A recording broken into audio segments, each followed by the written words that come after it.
Hello students, welcome back to this channel Biology by Rajendra Parekh. Students, we are studying the first chapter of class 11, The Living World. Now students, this chapter is mainly about taxonomy, and for last 3 videos we have been looking at different aspects of taxonomy. In the first video, I explained you what is taxonomy and what is its importance. In second video, I gave you some very good examples of different taxa of categories of different ranks. In the third video, I tried to resolve the confusion among the 3 words taxa, rank and categories. In this video, we are going to be looking at different processes that are basic to taxonomy, that is characterization, identification, classification and nomenclature. Now students, let us look at the definition of taxonomy once again, hopefully for the last time. Based on characteristics, all living organisms can be classified into different taxa, and this process of classification is taxonomy. So taxonomy is ultimately about classification. You can also define it as the science of classification, right? मतलब कि taxonomy में जो important चीज़ है, main चीज़ है, उसका heart जो है वो है क्लासिफिकेशन. नाउ क्लासिफिकेशन के बारे में कुछ चीज़ें आप अच्छी तरह से समझ लो. कहा जाता है कि classification is both an information storage and retrieval system. Now students, अगर इस स्टेटमेंट को आप अच्छे से समझ लोगे तो आपको समझ में आ जाएगा कि टैक्सोनॉमी में कौन कौन सी प्रोसेसेस की जाती हैं. Now students, why classification is called an information storage system? Why classification is also an information retrieval system? In fact, there are 2 types of activities possible in the field of taxonomy. एक तो जो scientist ने शुरुआत के दिनों में की थी, they started to arrange all living organisms into different taxa, right? मतलब कि उन्होंने क्लासिफिकेशन करने की कोशिश की, और ये जो प्रोसेस है, it's a kind of storage of information, right? लेकिन स्टूडेंट्स, ये जो प्रोसेस है ये पूरी नहीं हुई है. आपको पता है कि there are 1.7 to 1.8 million known species, but actual number of species is even more than that. Estimated number is 8 million species. Okay, so it's an ongoing process. So ये प्रोसेस पूरी नहीं हुई है, और आज हम क्या कर सकते हैं, उस प्रोसेस को आगे बढ़ा सकते हैं, राइट? तो जब हम ये करते हैं तो हमें इंफॉर्मेशन को रिट्राइव करना पड़ता है. से स्टूडेंट्स, रिट्राइव करना मतलब क्या? मान लो कि आप फील्ड में गए और किसी ऑर्गेनिज्म को आपने देखा, आप एक जूलॉजिस्ट हो, आपने किसी एनिमल को देखा और आपको लगता है कि यह एनिमल मैंने पहली बार देखा. मैं जूलॉजिस्ट हूँ, मैंने बहुत सारे एनिमल्स देखे हैं, लेकिन यह वाला एनिमल मैंने कभी भी नहीं देखा है. So maybe it is one of those unknown, मतलब कि जो 1.7 या 1.8 मिलियन स्पीसीज का जो लिस्ट है उसमें यह नहीं है, ये कोई नया है. तो फिर आप क्या करोगे? उस एनिमल को इस क्लासिफिकेशन सिस्टम में जो पहले से बनी बनाई है उसमें कहीं ना कहीं रखने की कोशिश करोगे. जब आप यह करते हो, आप क्या करते हो? जो ऑलरेडी बनी हुई क्लासिफिकेशन सिस्टम है जिसमें इंफॉर्मेशन को स्टोर किया गया है, उस इंफॉर्मेशन को यूज़ करके आप उस एनिमल को उसके प्रॉपर टैक्सोन में रखने की कोशिश करते हो. से स्टूडेंट्स, जब भी कोई क्लासिफिकेशन सिस्टम फॉर्म की जाती है, it becomes a kind of storage of information, right? लेकिन ये क्लासिफिकेशन सिस्टम्स बनती कैसे हैं? जनरली बॉटम से स्टार्ट करते हैं. जैसे कि साइंटिस्ट ने देखा कि यह सारे टाइगर्स हैं, एक जैसे एनिमल्स हैं, तो उनको एक ग्रुप कंसिडर किया, एक टैक्सॉन कंसिडर किया. वैसे ही लायंस को एक टैक्सॉन कंसिडर किया, लेपर्ड्स को एक टैक्सॉन कंसिडर किया, राइट? देन स्टूडेंट्स, इन टैक्सा को कुछ ना कुछ नाम देना होता है, तो उन्होंने नाम दे दिए टाइग्रिस, लियो, पार्डस. स्टूडेंट्स, इस प्रोसेस को भी नॉमेनक्लेचर कहते हैं. वैसे नेक्स्ट वीडियो में मैं आपको नॉमेनक्लेचर के बारे में समझाने वाला हूँ, जिसमें कि हर एक लिविंग ऑर्गेनिज्म को जो एक यूनिक नेम दिया जाता है उसके बारे में है. उस प्रोसेस को भी नॉमेनक्लेचर कहते हैं. लेकिन ये जो टैक्सा है ये सारे, इनको भी कुछ ना कुछ नाम दिया गया है और इस प्रोसेस को भी नोमेनक्लेचर ही कहते हैं। तो स्टूडेंट साइंटिस्ट ने क्या किया होगा, इन सारे जो टैक्सा उन्होंने कंसीडर किए थे उनको कुछ ना कुछ नाम दिया होगा। जैसे कि टाइगर्स को नाम दे दिया टाइग्रिस, लायंस को नाम दे दिया लियो, लेपर्ड्स को नाम दे दिया पार्डस। नाउ स्टूडेंट्स, सिर्फ नाम देने से काम नहीं होता, आपको क्या करना होगा, आपको इन हर एक टैक्सा का कुछ ना कुछ मतलब कि उनके कैरेक्टर्स जो हैं वो डिफाइन करने होंगे। लोगों को कैसे पता चलेगा कि कौन से वाले ऑर्गेनिजम्स को आपने टाइग्रिस नाम दिया है? अगर कोई फॉरेस्ट में जा करके टाइगर को देखता है तो उसे पता कैसे चलेगा कि यह टाइग्रिस हैं? राइट? तो क्या करना होगा, जो भी टैक्सॉन आप बनाते हो उसके कुछ कैरेक्टर्स आपको डिसाइड करने होंगे और इस प्रोसेस को कहते हैं कैरेक्टराइजेशन। ठीक है स्टूडेंट्स, देखिए फिर आगे क्या किया होगा स्टूडेंट्स, कि उन्होंने सोचा होगा कि यह जो ग्रुप्स हैं सिमिलर हैं, राइट, सिमिलर हैं, तो ये सारे मिल करके भी एक बड़ा ग्रुप बनता है। तो उसको नाम दिया होगा पार्डस। लेकिन पार्डस किसे कहना है? पार्डस जो टैक्सॉन है उसको नाम तो दे दिया पार्डस, लेकिन पार्डस किसे कहना है? तो पार्डस का भी कैरेक्टराइजेशन करना होगा। कौन से वाले, कैसे वाले ऑर्गेनिजम्स को आप पार्डस कहोगे? वुल्फ, फॉक्स, ये सारे पार्डस में नहीं आते, क्योंकि इनका कैरेक्टराइजेशन किया गया होगा कि पार्डस में कैसे वाले ऑर्गेनिजम्स आएंगे।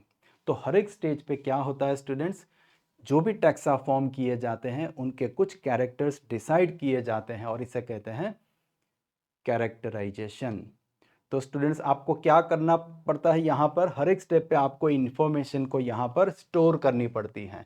आपने ये एक टैक्सॉन बनाया, किसे कहोगे टाइग्रिस, तो इन्फॉर्मेशन डालनी है। किसे कहोगे पार्डस, इन्फॉर्मेशन डालनी है। तो ऐसे क्लासिफिकेशन सिस्टम जब फॉर्म होती है, आपको क्या करना होता है, इन्फॉर्मेशन डालनी होती है। सो classification is information storage system. हो गया स्टूडेंट्स।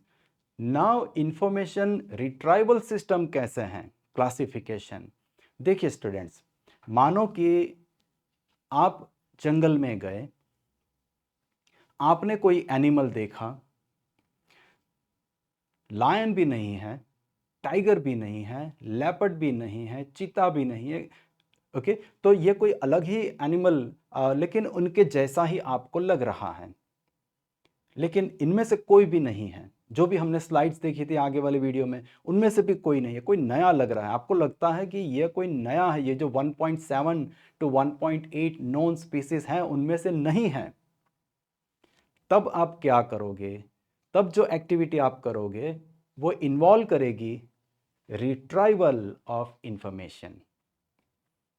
तो पहले तो स्टूडेंट्स क्या करोगे, आप सोचोगे कि यह एक एनिमल है। कौन से किंगडम का ऑर्गेनिज्म है? किंगडम एनिमेलिया का, राइट। आपको भी क्या करना होगा, आपको उस एनिमल को देख, ऑर्गेनिज्म को देख करके पहले डिसाइड करना होगा कि वो एक एनिमल है या प्लांट है। तो आप क्या करोगे, आप भी कैरेक्टर्स का एक लिस्ट बनाओगे कि ये जो ऑर्गेनिज्म सामने पड़ा है वो अपना फूड अपने आप नहीं बनाता है, it can move here and there, तो यह एक एनिमल है। तो आपने रख दिया उसको इस टैक्सॉन में कि यह एक एनिमल है। तो आपने एनिमल्स के जो कैरेक्टर्स डिफाइन किए गए थे वे ऑब्जर्व किए कि उस ऑर्गेनिज्म में हैं, जो यहाँ पर डेटा स्टोर था उसको यूज़ किया और डिसाइड किया कि वह जो ऑर्गेनिज्म आपने देखा है वो एनिमल है। ओके स्टूडेंट्स, आगे देखते थोड़ा और। जैसे कि वह जो एनिमल है उसको आप ऑब्जर्व करोगे, कैरेक्टर्स और स्टडी करोगे और आप पाते हो कि उसमें वर्टिबल कॉलम हैं या फिर नोटोकॉर्ड अगर आप समझते हो तो उसमें नोटोकॉर्ड डेवलप होती हैं। तो फिर आप उस ऑर्गेनिज्म को, उस एनिमल को रखोगे कौन से टैक्सॉन में? कॉर्डेटा में। क्योंकि कॉर्डेटा यह टैक्सॉन जब डिफाइन किया था साइंटिस्ट ने, तब इसके साथ कुछ इंफॉर्मेशन अटैच की थी, इसके कैरेक्टरिस्टिक्स जो हैं वो अटैच किए थे, इंफॉर्मेशन स्टोर की थी, आप उसको रिट्राइव कर रहे हो, उसको उन इंफॉर्मेशन को यूज़ करके आप डिसाइड कर रहे हो कि यह जो एनिमल आपके सामने है वो फाइलम कॉर्डेटा का है। राइट स्टूडेंट्स, तो आपको इतना तो समझ में आ गया कि क्लासिफिकेशन एक इंफॉर्मेशन स्टोरेज सिस्टम भी है और इंफॉर्मेशन रिट्राइवल सिस्टम भी है। लेकिन स्टूडेंट्स हमारी तो बात है कैरेक्टराइजेशन क्या है, आइडेंटिफिकेशन क्या है, क्लासिफिकेशन क्या है और नॉमेनक्लेचर क्या है, यह हमें समझना है। तो स्टूडेंट्स जब आप कोई क्लासिफिकेशन सिस्टम फॉर्म करते हो तो ये प्रोसेस इन्वॉल्व करती है कैरेक्टराइजेशन। जैसे कि यह एक टैक्सॉन है, आपने उसके कुछ कैरेक्टर्स डिसाइड कर दिए, राइट, तो ये हो गया कैरेक्टराइजेशन।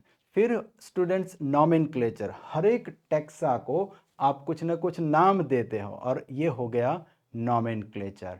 फिर स्टूडेंट्स जब आप इन टैक्सा को नाम देते हो तो एक आइडेंटिटी एस्टैब्लिश हो जाती है कि ऐसे कैरेक्टर्स वाले ऑर्गेनिजम्स को हम क्या कहेंगे, तो एक आइडेंटिटी एस्टैब्लिश हो जाती है। And when you arrange taxa in different categories it forms a classification system. तो यह हो जाता है फॉर्मेशन ऑफ क्लासिफिकेशन सिस्टम। ठीक है स्टूडेंट्स, तो यहां पर कौन कौन सी प्रोसेसेस आ गई, characterization, nomenclature, process of giving identity, identification यहां पर जरूरी नहीं है, और हो गया क्लासिफिकेशन। नाउ स्टूडेंट्स ये स्लाइड ओपन ही है तो एक बार फिर से आपको समझा देता हूं कि टैक्सा क्या है, कैटेगरीज क्या है और रैंक्स क्या है। See students, all these are taxa and they have been placed in different categories, and all these categories have some particular taxonomic rank. Now students, ये जो टैक्सा हैं अलग अलग सेल्स में क्यों रखे गए हैं, why they have been placed in some different categories, because they are of different categories, मतलब कि they are different. For example, tigris, it's a taxon. Panthera is also a taxon, but this taxon has members which are quite similar, but this taxon, the members of it are a bit different. इसमें leopard भी हैं, lion भी हैं, jaguar भी हैं, तो you can't place Panthera here. उसको यहाँ से भगा देंगे, क्यों? क्योंकि you have members which are bit different, तो आप यह कैटेगरी के नहीं हो। ओके स्टूडेंट्स, राइट, सो क्लासिफिकेशन मल्टी स्टेप प्रोसेस होती है।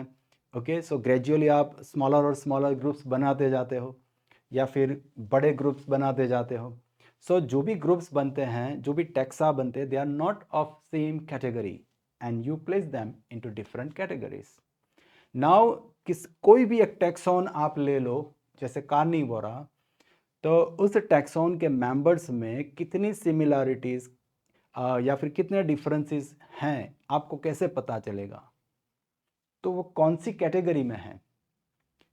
कौन सी का क्या मतलब, आपको कैटेगरीज को क्या देना है, रैंक्स देने हैं, तो आपने रैंक्स दिए हैं, राइट। और आपको अगर टैक्सोनॉमिक रैंक की हायरार्की पता है तो आप समझ जाओगे, जैसे कि कार्निवोरा एक ऑर्डर है तो काफ़ी ऊपर भी नहीं है नीचे भी नहीं है, तो इस ग्रुप में ज़्यादा सिमिलैरिटी भी नहीं होगी लेकिन बहुत अलग भी नहीं होंगे। जबकि टाइग्रिस, तो यह स्पीसीज हैं, तो स्पीसीज बिल्कुल बॉटम वाली कैटेगरी है जिसमें सिमिलैरिटीज ज़्यादा होती हैं।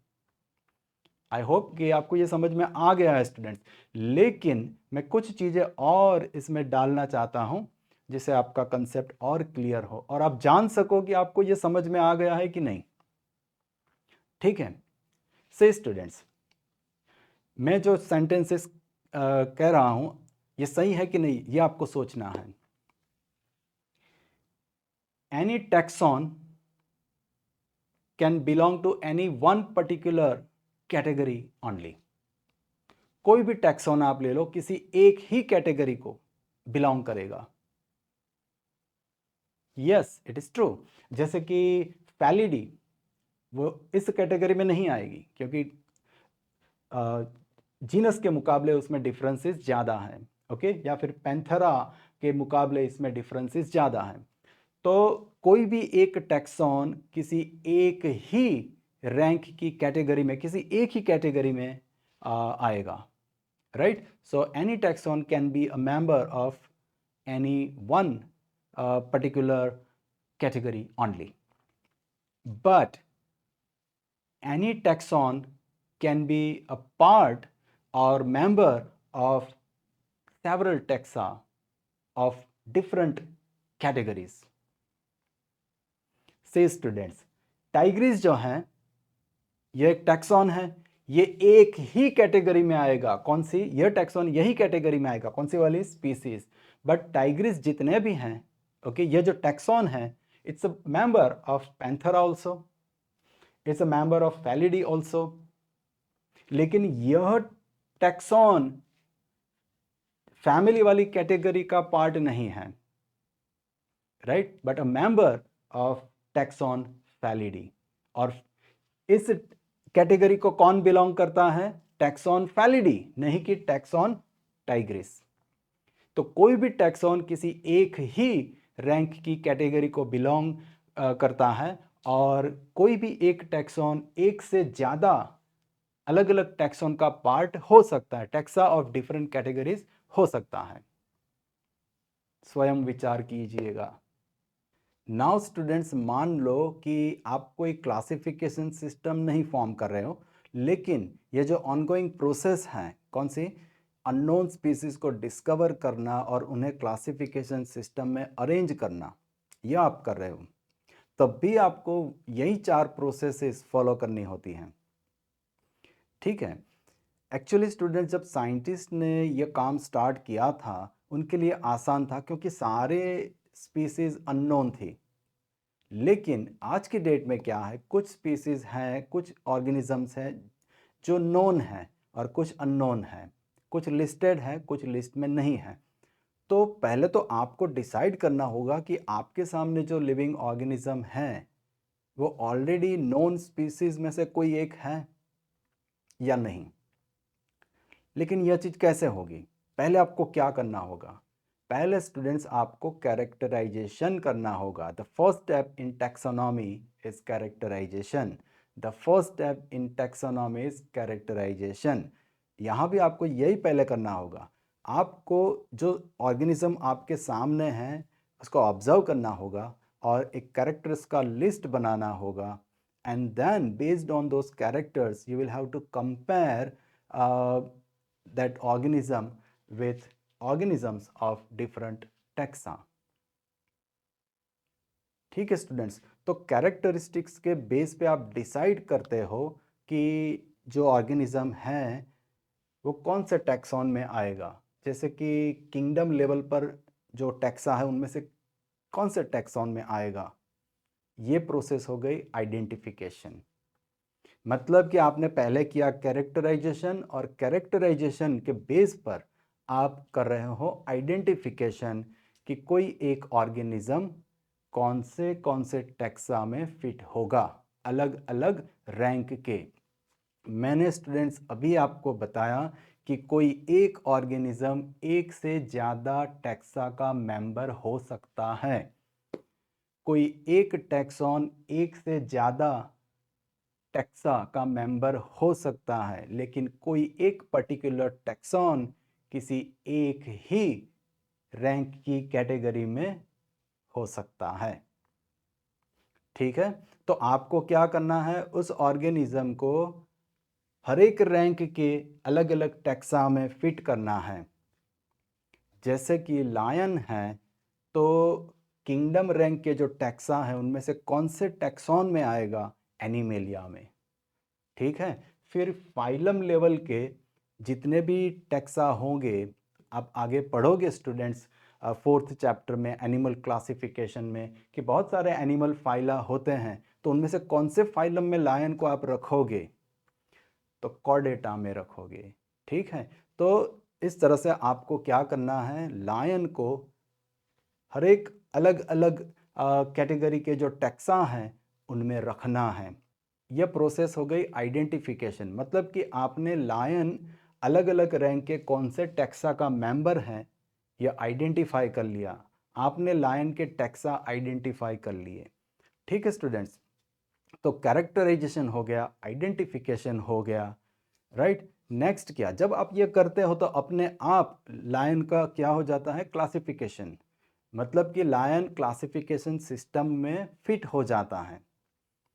नाउ स्टूडेंट्स, नॉमेनक्लेचर, यह भी तो एक प्रोसेस होती है टैक्सोनॉमी में। क्या इस केस में नॉमेनक्लेचर रिक्वायर्ड है?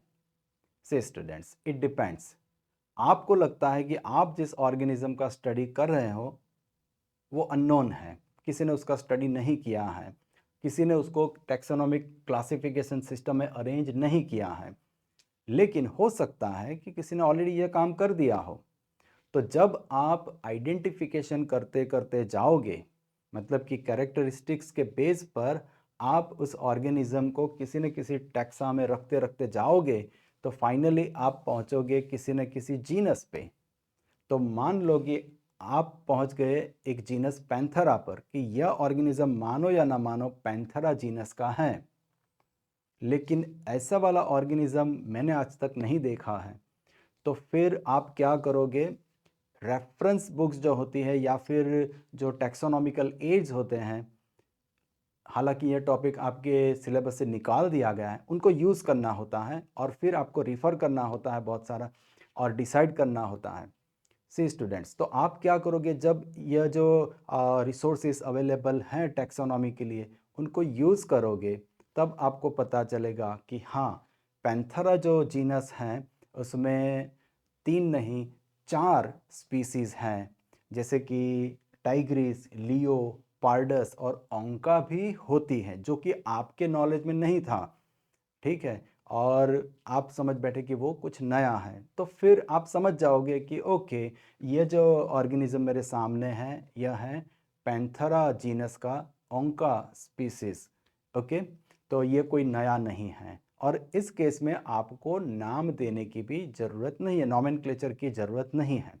लेकिन मान लो कि आपके सामने जो ऑर्गेनिज्म है, आपने सारे रेफरेंसेस देख लिए, रिसोर्सेज देख लिए, लेकिन आपके पास जो ऑर्गेनिज्म है वो वाला कहीं पर भी डिस्क्राइब्ड नहीं है, राइट। और जो भी डिस्क्रिप्शंस हैं इनके, मतलब कि कैरेक्टरिस्टिक्स इनके साथ मैच नहीं हो रहा है, तो उसका मतलब ये हुआ कि आपने कोई नई स्पीसीज ढूंढ निकाली है, एंड इन दैट केस आपको उस स्पीसीज को एक नाम देना होगा, राइट, नॉमेनक्लेचर करना होगा।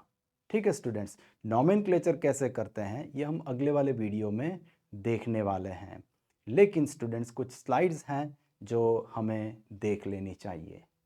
ठीक है, process is basic to taxonomy in a logical sequence to a large extent: characterization, identification, classification and nomenclature.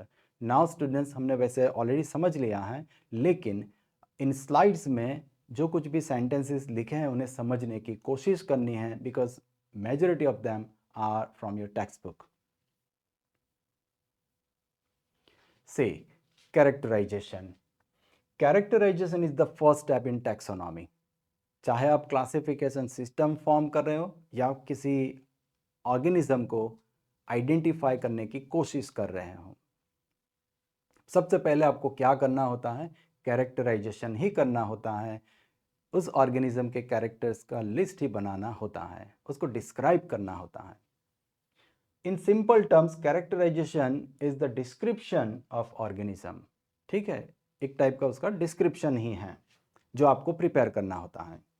Characterisation provides the basic data for identification. बिना कैरेक्टराइजेशन के आप आइडेंटिफाई नहीं कर सकते, राइट। कौन से टैक्सा को बिलोंग करेगा आप कैसे डिसाइड करोगे, आपने उस ऑर्गेनिज्म का कैरेक्टराइजेशन ही नहीं किया है। Then students, identification. आइडेंटिफिकेशन क्या है students? The process of identification is determination of a taxon as being identical with another and already known element।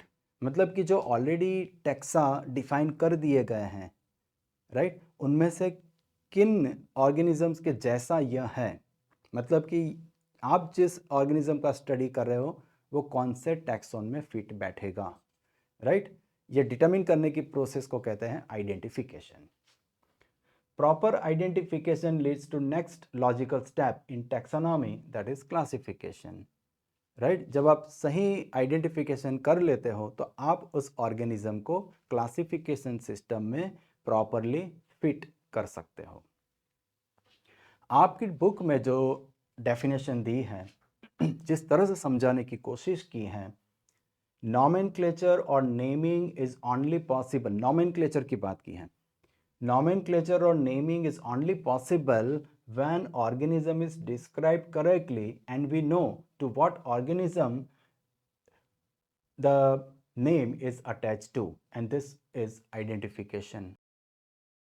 इनके कहने का मतलब है कि नॉमेनक्लेचर तभी मीनिंगफुल है जब आपने उस ऑर्गेनिज्म को प्रॉपरली डिस्क्राइब किया है और फिर उसको एक नाम दिया है, और इस प्रोसेस को कहते हैं आइडेंटिफिकेशन। समझ लो स्टूडेंट्स, आपने किसी ऑर्गेनिज्म को देखा और आपने उसके कैरेक्टर्स बनाए, लिस्ट बनाया, डिस्क्रिप्शन बनाया, और फिर उस टैक्सोन को एक नाम दिया, उस ऑर्गेनिज्म के टैक्सोन को एक नाम दिया, राइट। तभी नाम देने का कोई मतलब है, आपने डिस्क्राइब ही नहीं किया। जैसे कि आपने किसी एक ऑर्गेनिज्म को देख लिया और सोच लिया कि मैं इसको बोलूँगा टाइग्रिस, लेकिन उसको डिस्क्राइब नहीं किया, तो औरों को कैसे पता चलेगा कि कौन से ऑर्गेनिज्म को आपने टाइग्रिस नाम दिया है, राइट। मतलब कि जब भी आप किसी ऑर्गेनिज्म को ऑब्जर्व करते हो तो आपको क्या करना है, उसका डिस्क्रिप्शन करना है और उस डिस्क्रिप्शन के साथ नेम को अटैच करना है। मतलब कि हो गया आइडेंटिटी देना, जिससे कि क्या हो कि कोई और उस ऑर्गेनिज्म को आइडेंटिफाई कर सके, और इस प्रोसेस को कहते हैं आइडेंटिफिकेशन। यह कहने का मतलब है। Then students, identification is possible only after characterization. ये तो समझ में आ गया, कैरेक्टराइजेशन के बिना आप आइडेंटिफिकेशन नहीं कर सकते। And nomenclature is possible only after characterization and identification. ये जो पॉइंट है स्टूडेंट्स, नॉमेनक्लेचर, ये कौन से वाला नॉमेनक्लेचर, जो यूनिक नेम देने की जो प्रोसेस है वो क्लासिफिकेशन के बाद ही पॉसिबल होती है, क्योंकि लिविंग ऑर्गेनिज्म को यूनिक नेम देने की जो प्रोसेस है, जो अगले वीडियो में मैं बताने वाला हूँ, उसमें क्या किया जाता है, उसकी जीनस का नाम और उसकी स्पीसीज का नाम ही बन जाता है उसका साइंटिफिक नेम। तो जब तक आप क्लासिफिकेशन नहीं करोगे, ऑर्गेनिज्म को क्लासिफिकेशन सिस्टम में पर्टिकुलरली उसके जीनस और स्पीसीज आइडेंटिफाई नहीं करोगे, तब तक उसका साइंटिफिक नेम नहीं बनता है। देन स्टूडेंट्स, क्लासिफिकेशन, ये सिंपल चीज़ है स्टूडेंट्स, ठीक है, फिर भी पढ़ लेते हैं। When two or more groups of organisms have been identified from their characters, it becomes necessary to recognize relationship, and this leads to placing the group in defined categories, and the end result is a formation of classification system. ये तो समझ में आ जाता है। ये एक sentence students बहुत ही important है, अच्छे से समझ लेना है। सुनो, in practical terms, classification deals more with placing of group of organisms with a selected scheme than placing of an individual organism in one of the several categories. तो practically देखें तो क्लासिफिकेशन में हम क्या करते हैं? क्लासिफिकेशन में students, हम जो ग्रुप्स होते हैं उनको किसी एक सिलेक्टेड स्कीम के हिसाब से अलग अलग कैटेगरीज में रखते हैं, राइट। किसी ऑर्गेनिज्म को, okay, it is not placing of an individual organism into one of the several categories. Students, फिर से एक सेंटेंस में आपको बताने जा रहा हूं, जितने भी ऑर्गेनिजम्स हैं, कोई भी ऑर्गेनिज्म ले लो आप, वो किसी भी कैटेगरी को बिलोंग नहीं करता। ऑर्गेनिज्म किसी भी कैटेगरी को बिलोंग नहीं करता है, किसी न किसी कैटेगरी के टैक्सॉन को बिलोंग करता है। आप इंडिया को बिलोंग करते हो, आप कंट्री को बिलोंग नहीं करते। अगर आप कंट्री को बिलोंग करते तो फिर चले जाओ किसी और कंट्री में और वहाँ जाके बोलो कि मैं कंट्री को बिलोंग करता हूँ, ये भी कंट्री है तो ये भी मेरी हो गई। नहीं, you belong to India, right. तो ऑर्गेनिज्म किसी भी कैटेगरी को बिलोंग नहीं करता है, किसी पर्टिकुलर कैटेगरी के टैक्सॉन को बिलोंग करता है। तो प्रैक्टिकल, ये सेंटेंस समझ में आया students? In practical terms, classification deals more with the placing of group of organisms with a selected scheme. किसी selected scheme के according आप organism को groups में arrange करते हो, than the placing of an individual organism in one of the several categories. थोड़ा सोचना students आप, ठीक है। इंडेड क्लासिफिकेशन सिस्टम, ये तो सेंटेंस मैंने ऑलरेडी बता दिया था आपको कि classification is both an information storage and retrieval system. Then final students, जो डेफिनेशन आपकी बुक में दी है, classification is the process by which anything can be grouped into convenient categories based on some observable characters. Now students, finally nomenclature. Nomenclature क्या है? Actually जो भी taxa होते हैं उन सभी को कुछ ना कुछ नाम देना होता है, इस प्रोसेस को भी नॉमेनक्लेचर कहते हैं। लेकिन स्टूडेंट्स, ये जो नॉमेनक्लेचर, ये थोड़ी अलग चीज़ है। एक्चुअली जितने भी लिविंग ऑर्गेनिजम्स हैं उन्हें हम किसी न किसी लोकल नेम से तो जानते ही हैं, लेकिन ये जो लोकल नेम्स होते हैं कंफ्यूजिंग होते हैं। तो इन सारे लिविंग ऑर्गेनिज्म को कोई एक यूनिक यूनिवर्सल नेम देना भी ज़रूरी है, और इस प्रोसेस को भी कहते हैं नॉमेनक्लेचर। ये नॉमेनक्लेचर कैसे होता है यह हम अगले वीडियो में पढ़ेंगे। फिर भी यहाँ जो कुछ भी दिया है एक बार रीड कर लेते हैं, ठीक है। We know the plants and animals in our area by local names. These local names would vary from place to place, even within a country. ठीक है students, to avoid confusion that would be created, there is a need to standardize the naming of living organism such that particular organism is known by the same name all over the world, and this process is called nomenclature. Actually students, कैसे कैसे confusions हो सकते हैं ये समझने के लिए एक एग्जाम्पल मैं देता हूँ। जैसे कि हमारे यहाँ गुजरात में बेडबग जो होते हैं, बेडबग जो खटमल कहते हैं ना, बेडबग को कहते हैं माकड़, और महाराष्ट्र में मंकी को कहते हैं माकड़। मतलब कि अगर आपने किसी को कह दिया कि मेरे घर में बहुत खटमल हो गए, माकड़ हो गए हैं, तो महाराष्ट्र वाला समझेगा कि इसके घर में इतने सारे मंकीज कहाँ से आ गए। ठीक है students, so I hope students कि you enjoyed this video, and see you in the next video. Until then, bye bye, take care.